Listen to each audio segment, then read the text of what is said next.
Hello, everyone. Welcome in or welcome back. You are, of course, listening to the Pet Logic podcast, and I'm your very tired and overworked host, Corey. I've been hard at work the past couple of weeks updating PetLogic.net, along with our booking systems and just a ton of other stuff, so there wasn't an episode last week as I was just too busy with everything. And even this week, I haven't had a ton of time to lay out my thoughts on a specific topic, so today I wanted to dive into some of the more common questions I get from my clients. It will likely be a bit of a shorter episode, but I wanted to touch on scavenging, dog parks and socialization options, and what to do about unwelcome off-leash dogs running at you and your dog. So with all of that being said, we are just going to dive straight into it with our first question. My dog likes to pick up and eat things off the ground. Grass, goose and rabbit poop, and who knows what else. What do I do? A lot of people ask me if they should be worried about this, if it's rare and just unique to their dog, or what I do with my dogs. And honestly, for me, the answer is not much. And I want to preface this with that my answer is about general scavenging and not about pica, which is a condition where an animal compulsively eats non-food items. If that's your case, please seek the help of a veterinary behaviorist. But yeah, generally, I don't really worry about it, which may surprise some people. Dogs are, through evolution, natural scavengers. It's actually one of the main factors that likely split them off from wolves. So you could say that, for the most part, dogs are built to eat random things on the ground. That being said, it definitely really depends on your dog and the environment in which they live. If you live in a rural area, then most likely your primary concern is watching out for things that are potentially toxic, or maybe certain plants. That means watching out for things like mushrooms, which is much safer just to assume that they're all toxic. For the vast majority of dogs, eating things like grass, which is super common by the way, or picking up the occasional stick isn't really a concern, though they may vomit up the grass if they eat too much. Now, if they're actually eating rather than just chewing things like sticks, rocks sometimes, or other harder objects, then that may be something to actually really address. When it comes to bird and rabbit feces, and goose poop seems to be a favorite among a lot of dogs, I do tend to discourage it, but it isn't something that's usually a huge priority to me, especially when hiking or just out in nature in general. Though, one big one to look out for, even if your dog is just sniffing them, are foxtails. If you don't know what they look like, it's definitely worth looking up some pictures. There's several different species of them too, so it sort of depends on where you live. They look very similar to wheat, but they have these hard barbs on the tip, which will dig into your dog's skin, especially thinner, sensitive skin around the face and paws. Though the real issue is that they don't back out on their own, so rather, they just gradually dig deeper and deeper. They have these reverse pointed barbs, and so they can really only go one direction, and so they don't tend to fall out on their own. They just go deeper and deeper and deeper, akin to something like a porcupine quill has that same sort of effect, which obviously can lead to all kinds of medical complications. Those are best avoided entirely if possible. And for more urban dog owners, the concerns are usually more significant. Things like dropped food, and I don't know why, but it always seems to be chicken wings. I've had so many clients tell me that their dog grabbed a random chicken wing off the side of the street, even if it's just their local neighborhood. I don't know who all these people are just going around eating chicken wings and just tossing half of them on the ground, but it is just weirdly common, and I don't understand. But there's lots of other human foods that can be really toxic too. Grapes, raisins, sugar-free gum, another popular one for people just to toss, chocolate, candy, the list goes on. Depending on where you live, there's also the possibility of ingesting drugs, which of course is a big problem. I did recently have a husky client that got into some illicit material when his owner was walking him back behind some buildings, and he was high as a kite for the majority of the day. He did go to the vet. Everything was fine, but still, depending on what they get into, obviously a concern, and I think it shows up more in these dense urban city environments, right? Also, I especially discourage allowing dogs to eat the feces of other dogs, or if you're in a populated trail or a campground, of other people. I know you're groaning, but I've had clients tell me that it happened, and obviously you do not want to be that person, so yeah, maybe something to look out for if you're camping. All that being said, depending on where you live and your particular dog, there are some precautions that you can take outside of actively training them not to pick up items. First, from a medical standpoint, always make sure that they're up to date on all vaccines and wormers.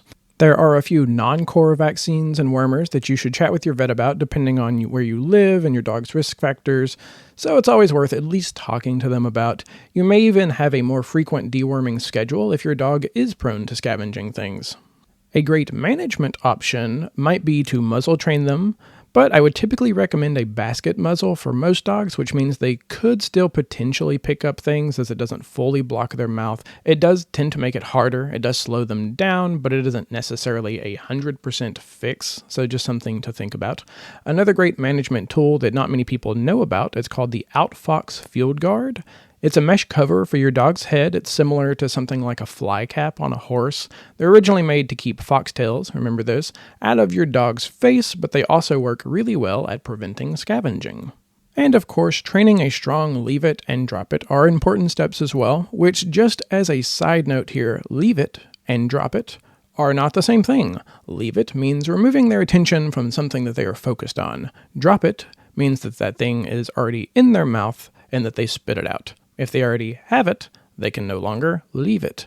And bringing along some tasty treats to trade for items is a pretty good idea too, as sometimes they find something that is really high value, like say a chicken wing, which might make it hard for them to drop that item if that cue isn't particularly strong or well practiced. But let's be real, I'm sure you're bringing along tasty treats with you to encourage all kinds of good behavior and train your dog to walk properly and be used to the environment, so that's no big deal, right? Another precaution you can take is if you have a dog that scavenges especially a lot or is prone to eating things that might be a little bit more dangerous or grabbing plants, things like that, it can be helpful to have an animal poison control hotline number available on your phone. Most of them do charge, but still. The ASPCA has one, and there's lots of other ones as well, so do your research. But enough about scavenging, on to question number 2. Should I take my dog to the dog park? I heard it's important to socialize them, and I would love for them to have fun and burn off energy with other dogs. Oh, dog parks. What a hot-button topic among trainers, though surprisingly one of the very few that most will actually agree on. There's a saying that goes, if you put 10 dog trainers in a room, the only thing that they'll agree on is that the other 9 are wrong, but they may actually agree on this one too. The answer to this question is 99% of the cases it is going to be no.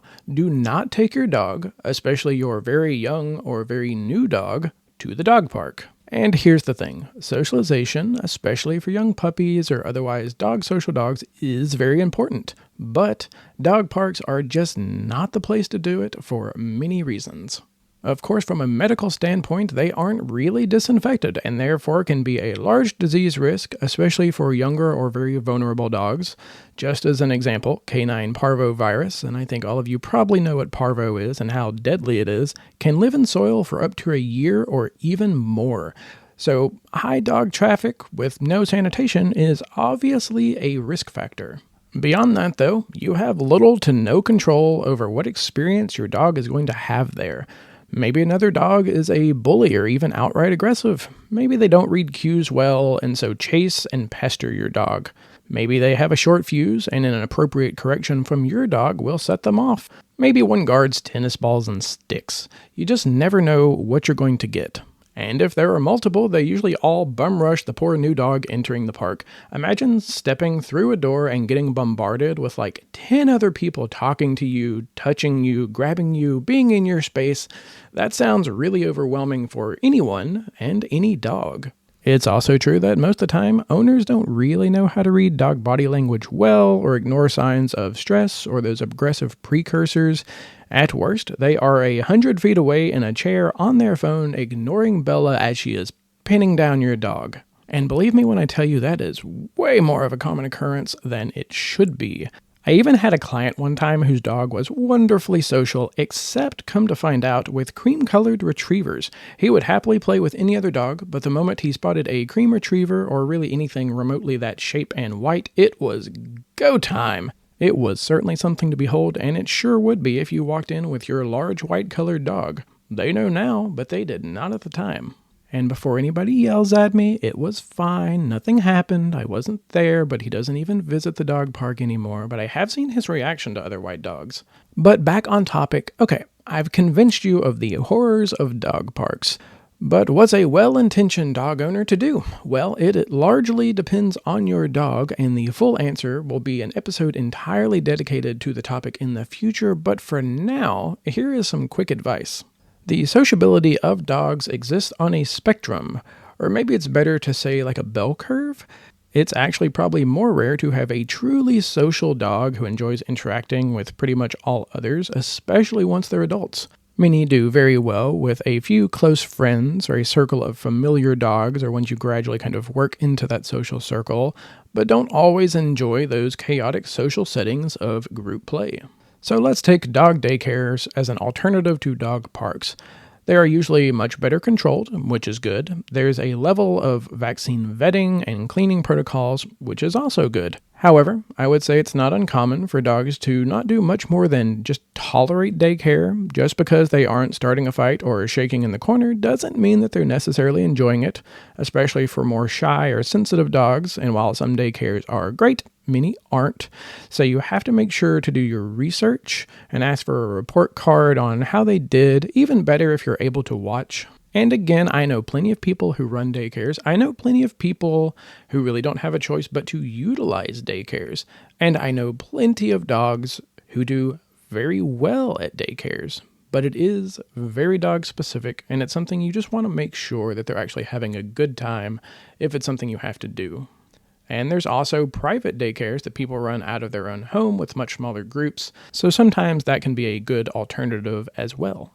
And if you're just looking to get that dog socialization time, another option that is good for many dogs are group walks. These come in many forms, some of which are managed by a trainer, but not all. I see these a lot on apps like Meetup and Nextdoor, along with Facebook neighborhood groups. These tend to be smaller and a little bit better controlled, in the very least. Smaller groups than a lot of dog parks or daycares, and everybody is kind of on leash. A lot of them are familiar with the group and otherwise social, so aren't causing any issues. They do tend to have very frequent reoccurring dogs and people, so everybody gets familiar. There's also just more of a goal with the walk, so they aren't totally left to their own devices to socialize how they see fit, which the other dogs may or may not appreciate. And if you do decide to join one, it's always helpful to reach out to the person hosting the group just to make sure that introduction into it goes smoothly. Some of them do have particular processes, some don't. You just kind of show up with your dog and it is what it is, but it doesn't hurt to reach out and just see how that goes. You can also reach out to those local forums about things like puppy play groups or one-on-one playtime with, friends or family or even new people, again, controlled one-on-one. If you are out there looking for a dog friend, the chances are really good that somebody else in your area is as well. And of course, there's all kinds of things to consider, such as your dog's play style, age, medical status, etc., and that's all assuming your dog is relatively social and can be in close proximity with other dogs and interact with them. But again, the scope of that question could and likely will be a whole episode entirely dedicated to it, so, just a cursory overview for today. But with that, it is on to question 3. Our final question is in regards to off-leash dogs, particularly what to do if I'm walking my dog and an off-leash dog approaches us. As with literally everything in dog training, the answer is, it depends. Is your dog social and trustworthy around other dogs? In this case, you want to try and read the intent of the approaching dog. Do they have loose body language and look friendly, or are they stiff, staring, barking, or baring teeth? If they don't seem like an immediate threat and your dog is generally social, you may choose to even allow the interaction to some extent. If the other dog shows up quick and is already there at you, do your best to not tighten up on your dog's leash or otherwise add a lot of stress to the situation. If they are around, you may even ask the other owner to get their dog if you aren't comfortable. Tension is the enemy of proper dog greetings, and there are many dogs that are respectful when unconstrained, but become very reactive when being pulled back by a leash. So when possible, you always want to avoid adding additional tension to that situation. If you can, you may choose to immediately turn and walk away in hopes that the other dog gives up the pursuit. This is largely dependent on your dog, and if they will do that, or if they are pulling towards the incoming dog. But let's say you're concerned about your dog's response, or the intentions of the incoming dog. I've heard it time and time again that some owner is slowly walking in the distance, yells over that their incoming dog is friendly, but when my client's dog may not be, where your dog may not be. Uncontrolled off-leash dogs are the bane of especially every reactive dog's owner's existence. And if you are that person, don't assume just because your dog is friendly that the one that they are running over to is as well. While I'm a huge proponent of off-leash dog exercise and socialization, it largely depends on the location, and there's just a time and a place. In the very least, if you can't recall your dog, they shouldn't be off-leash in an uncontained area. Anyway, intercepting an oncoming dog. Take a handful of treats, because you are walking with treats and using them to reinforce good behavior, right? Take them and throw them directly at the oncoming dog. Assuming they stop to investigate, use that opportunity to make your escape. I know some dogs may have certain allergies, but if I'm being honest, off-leash dogs like that are eating things on the ground. They're eating all kinds of things all the time anyway, and if they have such strict dietary issues, that is on their owner to have better control over them and the situation. Besides, it is way better that they have some diarrhea than a bite wound. In that sort of situation, especially if your dog is on leash, you are being the responsible one, so don't feel bad about it. I also tend to carry a product called Spray Shield. It's a citronella spray designed to deter but not hurt other dogs. You point it at them and shoot just like you would pepper spray. This is the one that I reserve for an incoming dog that seems to have maybe aggressive intentions, or if the dog I'm working with would be dangerous to them to interact with, and if they otherwise don't stop for treats, etc. I've honestly never actually had to use it, but I definitely feel better having the option should I need to. Even better if you are walking with someone else, that person can move forward and choose to intercept or distract that incoming dog as well. I will say, I've had numerous occasions where other dogs have run up to my reactive dog's clients, or at least tried to. Though rarely do they make it there if I'm there to intercept. Still, nearly every time it ends up going way better than my clients would have expected. It really is often the constraints of the leash that cause those reactivity issues. Not that it's an excuse for people allowing their dogs to run amok like that. Though I will say, I'm much more particular about the area I walk at and the equipment I use for dogs that I would consider truly aggressive or dangerous. So if that's you, plan accordingly. If your dog is actually out to do damage to another dog, maybe the local park where a ton of other dogs are there isn't the place to be, or maybe we do that with a leash and a muzzle. And again, it's not necessarily on you, and of course you need to be around other dogs to work on dog reactivity. I fully get that, but just make good decisions, and assume that other people might not. Now, of course, like most topics, entire episodes or books could be dedicated to any one of these questions and tie into all kinds of other skills like reading dog body language, proper play, etc., but I hope that these quick answers will be helpful to you regardless and hopefully provide you with at least some general direction. As always, thank you so much for listening, and if you enjoyed the episode, give me a follow, and if you want to work with me directly, whether that's in person or virtually, you can see all that information at petlogic.net. Tell your dog I said to keep out of the foxtails and not to eat anything stupid, and I will see you for the next episode.